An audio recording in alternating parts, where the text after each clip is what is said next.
राहु केतु नवंबर 2023 से करेंगे बड़ा धमाका। धनु राशि राहु केतु आपकी दुनिया पलट देंगे। ओम नमः शिवाय। दोस्तों, आपका हमारे चैनल पर स्वागत है। जैसा कि आप सभी जानते हैं कि साल का बड़ा ट्रांजिट 30 अक्टूबर 2023 को होने जा रहा है। 30 अक्टूबर 2023 को राहु देव मेष राशि से निकलकर बृहस्पति की राशि मीन में प्रवेश करेंगे। वही केतु शुक्र की राशि तुला से निकलकर और बुध की राशि कन्या में प्रवेश करेंगे।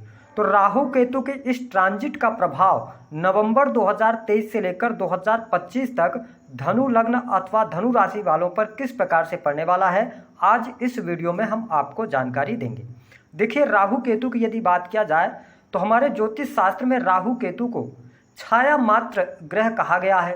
इनका कोई स्वयं का अस्तित्व नहीं होता है। इसके साथ में इनकी स्वयं की कोई राशि नहीं होती, लेकिन राहु केतु का प्रभाव प्रत्येक व्यक्ति के जीवन पर देखने को अवश्य मिलता है। राहु को कलयुग का राजा कहा जाता है, वही केतु को आध्यात्मिक प्लेनेट भी कहा जाता है। केतु मोक्ष कारक होता है, वही राहु आकस्मिक घटनाओं का कारकत्व लिए होता है। राहु से इलेक्ट्रॉनिक तकनीक, इसके साथ साथ इंटरनेट, फोटोग्राफी, जितने भी चलचित्र आप देखते हैं उन सब में राहु का समावेश होता है। इसके अतिरिक्त भय, जेल यात्रा, विदेश यात्रा और इसके साथ ही कुछ भ्रमित करने वाली चीज़ें, इन सभी से जोड़कर राहु को देखा जाता है। तो जो हमारे धनु लग्न और धनु राशि वाले जातक हैं, आइए जानते हैं कि नवंबर 2023 से क्या आपके जीवन में कुछ बदलाव होगा भी या नहीं होगा, या वही सारी चीज़ें जैसे चल रही हैं वैसे ही चलती रहेंगी। तो देखिए, राहु देव आपके पंचम भाव से निकलेंगे। तो सबसे अच्छी बात यह रहेगी कि जो हमारे धनु लग्न अथवा धनु राशि वाले जातक हैं, नवंबर 2023 से आपकी बुद्धि बहुत अच्छे तरीके से काम करेगी। 5th हाउस में राहु देव के होने की वजह से आप अपने डिसीजंस को लेकर भ्रमित चल रहे थे, या आप एक काम पर लगातार कार्य नहीं कर पा रहे थे, लेकिन राहु देव के पंचम भाव से हटने की वजह से आपकी बुद्धि काम करेगी, आपके डिसीजंस बहुत अच्छे रहेंगे। जो स्टूडेंट हैं, विद्यार्थी हैं, उनके लिए टाइम पीरियड बहुत ही अच्छा रहेगा। भाग्य का सहयोग आपको प्राप्त होने वाला है। नवंबर 2023 से लेकर मई 2024 तक यदि आप विदेश जाकर पढ़ाई करना चाहते हैं, विदेशी भूमि में जाकर कहीं एडमिशन लेना है, बहुत अच्छा टाइम फ्रेम आपके लिए रहेगा। हालांकि आपको स्पष्ट कर दें कि जो हमारे धनु लग्न अथवा धनु राशि वाले स्टूडेंट विद्यार्थी हैं, उनके लिए उच्च शिक्षा में भी सफलता प्राप्त होगी।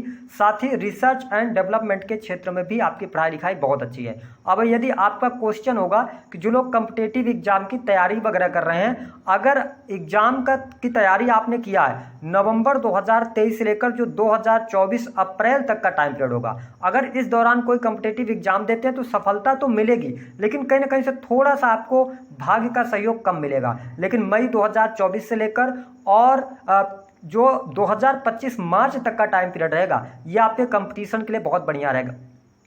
बैंकिंग सेक्टर हो गया, लॉ का फील्ड हो गया, इसके अतिरिक्त एजुकेशन का फील्ड हो गया। अगर आप इन सेक्टर्स में प्रयास करते हैं तो आप गवर्नमेंट जॉब भी प्राप्त कर सकते हैं, आपके लिए बहुत बढ़िया रहेगा। और आप धनु लग्न और धनु राशि वालों इस बात को मान कर चलें कि आपके लिए करियर में जो स्थिरता मिलेगी, जो अभी तक आपके करियर में परेशानियां चल रही थी, तो क्या उनका पूर्ण रूप से अंत हो जाएगा। देखिए, धीरे धीरे करके परिस्थितियां आपके लिए बेहतर होती नजर आएंगी, लेकिन मई से लेकर 2025 तक का टाइम पीरियड आप नोट करके चलें, बेहद ही शानदार आपके लिए रहेगा। जहां पे आपके करियर में सफलता, नई नौकरी की संभावनाएं, नौकरी में ऑलरेडी हैं तो पद प्रतिष्ठा, मान सम्मान की प्राप्ति, अतिरिक्त पद मिलना, मान सम्मान मिलना, ये चीजें आपके लिए बेटर रहेंगी। विशेष तौर पर जो लोग नौकरी कर रहे हैं, चाहे आप गवर्नमेंट सेक्टर में हो, चाहे आप प्राइवेट सेक्टर के अंदर काम क्यों ना कर रहे हो। इसके अतिरिक्त यदि देखा जाए तो 4th हाउस के अंदर राहु देव के आने की वजह से थोड़ा सा, मैं हमेशा बोलता हूं कि जब भी कोई भी पापक ग्रह 4th हाउस में आता है तो ये थोड़ा व्यक्ति को परेशान अवश्य करता है। किस वे में परेशान करता है, इसको समझिए। 4th हाउस जो कुंडली का होता है, ये आपके स्वयं की फैमिली का होता है, स्वयं की परिवार का होता है। साथ ही 4th हाउस जो होता है, ये आपके सुखों का होता है, सुख साधन का होता है। वही आपके जो बचपन के मित्र होते हैं, और सबसे इंपॉर्टेंट बात कि आपके हृदय का होता है। मतलब आप अपने मन में कैसे विचार लेके आते हैं, कैसा सोचते हैं, आपका हृदय कहाँ पर है। तो यानी कि हम ये कह सकते हैं करुणा भाव जो निकल के आता है, वहां पर राहु जब आएगा तो ये कहीं ना कहीं से थोड़ा सा इमोशनल आपको ज्यादा कर देगा। आप अपने परिवार के प्रति कुछ ज्यादा सचेत रहेंगे। साथ ही भौतिक सुख सुविधाओं को लेकर आप प्रयासरत रहेंगे, तो ये अच्छी बात रहेगी। सुख सुविधाओं में आपकी वृद्धि भी होगी। आपके पास वाहन है तो आप वाहन बड़ा लेने का प्रयास करेंगे, क्योंकि राहु जिस भाव में बैठता है उस भाव को अपना घर ये मान लेता है। और उस भाव से रिलेटेड चीज़ों में अगर कोई हस्तक्षेप करता है तो राहु को पसंद नहीं आता। तो 4th हाउस में आया है, तो जिनके पास में घर नहीं है वो लोग घर लेने का प्लान करेंगे, बड़ा घर लेने का प्लान करेंगे। जिनके पास में गाड़ी नहीं है वो गाड़ी की तरफ आगे बढ़ेंगे, भूमि परचेज कर सकते हैं। तो ये परिस्थितियां आपके लिए बनने जा रही हैं अगले 18 महीने के लिए। अब यहाँ पे समझने वाली बात क्या है, देखिए राहु एक भ्रम है, तो राहु क्या करवाता है ना, ये चीटिंग भी करवाता है। तो 4th हाउस यानी भूमि भवन वाहन से संबंधित कार्य आपके बनेंगे, लेकिन ध्यान आपको ये रखना है कि आपके साथ में कोई चीटिंग ना हो जाए, कोई स्कैंडल ना हो जाए, इस चीज का आपको ध्यान रखना है, तो फिर जाके आपके लिए परिस्थितियां बेटर होंगी। साथ ही राहु का जो पंचम दृष्टि है वो आपके 8th हाउस पर पड़ रही है, जिसके परिणाम स्वरूप हम आपको स्पष्ट कर दें कि जो लोग मैन्युफैक्चरिंग यूनिट से, अकल्ट से, आईटी सेक्टर से जुड़े हैं, टेक्नोलॉजी से या कंप्यूटर से, डाटा एनालिसिस के कार्य हैं, तो इन कार्यों में आपको सफलता मिलेगी, क्योंकि 8th हाउस ना मैन्युफैक्चरिंग का होता है। तो ये बेहतर स्थिति आपके लिए बनती हुई नजर आ रही है। जो लोग विदेश जाना चाहते हैं उनके लिए शुभ समाचार की प्राप्ति अवश्य होगी। विदेशी भूमि से आपको लाभ भी बहुत अच्छा मिलने जा रहा है। हालांकि आपको बता दें कि धन की स्थिति आपके लिए बहुत बेटर रहेगी। धन की स्थिति में अब सुधार आपको देखने को मिलेगा। आपकी कोई महत्वाकांक्षा थी, मनोकामना थी, वह पूर्ण होगी।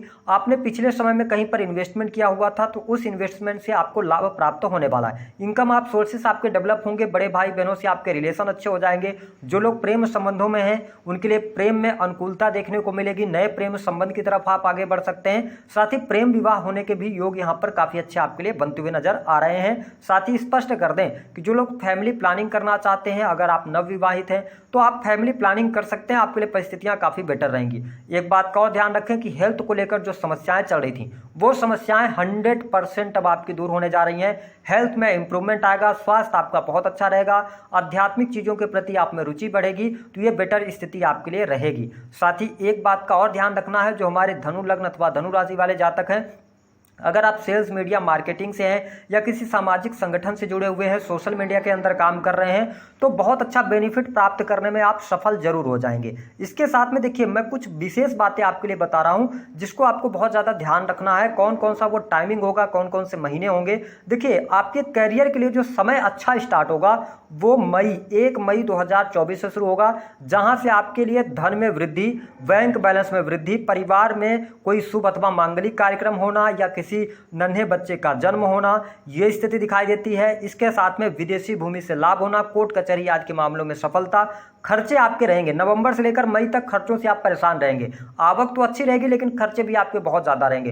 हो सकता है वो हॉस्पिटल्स पे पैसा खर्चा हो जाए या आप विदेश जाने के लिए बहुत ज्यादा प्रयास करें, तो एक्सपेंसेस तो होने वाले हैं। कुछ गलत चीजों पर भी आपका पैसा खर्च हो सकता है, इसको आपको ध्यान रखकर चलना होगा। हालांकि अगर देखा जाए तो नौकरी के लिए, बिजनेस के लिहाज से समय आपके लिए नवंबर से धीरे धीरे बेहतर होगा, लेकिन मई 2024 से बेहतर और बेहतरीन स्थिति हो जाएगी। जो लोग नया बिजनेस शुरू करना चाहते हैं या ऑलरेडी आपके पास में बिजनेस है, आप और अपने बिजनेस को बढ़ाना चाहते हैं, तो आप बिल्कुल नवंबर के बाद आगे बढ़ें, उसमें आपको सफलता प्राप्त हो जाएगी। अब हम बात करेंगे उन 2 वस्तुओं के बारे में जिनको आपको रखना है। देखिए अगर आप धनु लग्न या धनु राशि वाले जातक हैं, मैरिटल लाइफ में कोई प्रॉब्लम आ रही है, दाम्पत्य जीवन तो वैसे मैं अच्छा देख रहा हूं, कोई बहुत ज्यादा नेगेटिव स्थिति नहीं है, जीवन साथी का सहयोग में मिल रहा है। हालांकि ससुराल पक्ष से थोड़ा बहुत कहा सुनी इस गोचर अवधि के दौरान जरूर दिखाई देती है, वाद विवाद हो सकता है।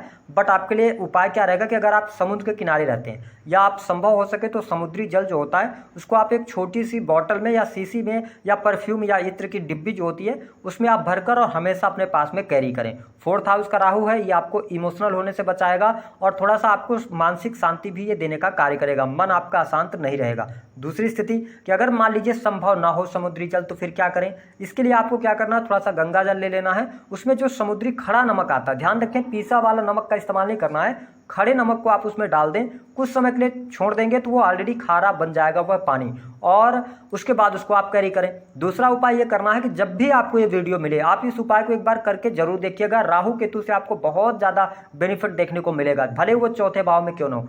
आपको लेना 200 से 250 ग्राम जौ आपको ले लेना है, जितनी आपकी इच्छा हो, 200 ग्राम ले सकते हैं, 250 ग्राम ले सकते हैं। शुक्रवार के दिन उसको खरीद के ले आइए, घर में उपलब्ध है तो उसी का इस्तेमाल कर लीजिए। शाम के समय उसको आप कच्चे दूध में भिगो दीजिए एक पात्र में रखकर, और अपने आप बेडरूम में ले जाके बेड के नीचे रख दीजिए, या आप सिरहाने रख सकते हैं और रात भर पड़ा रहने दीजिए। शनिवार के दिन ले जाकर उसको जल प्रवाह कर दें। अब यहाँ पर इफ बट किंतु परंतु नहीं चलेगा कि मेरे आसपास तो कोई नदी नहीं है, साफ स्वच्छ जल नहीं बहता है। आप एक बार करें, ट्रेवल करके जा सकते हैं, लेकिन आप इस उपाय को कीजिए, आपको राहु केतु से निजात जरूर मिलेगी। तो दी गई जानकारी पसंद आई तो वीडियो को लाइक करें, चैनल को सब्सक्राइब करें, जितना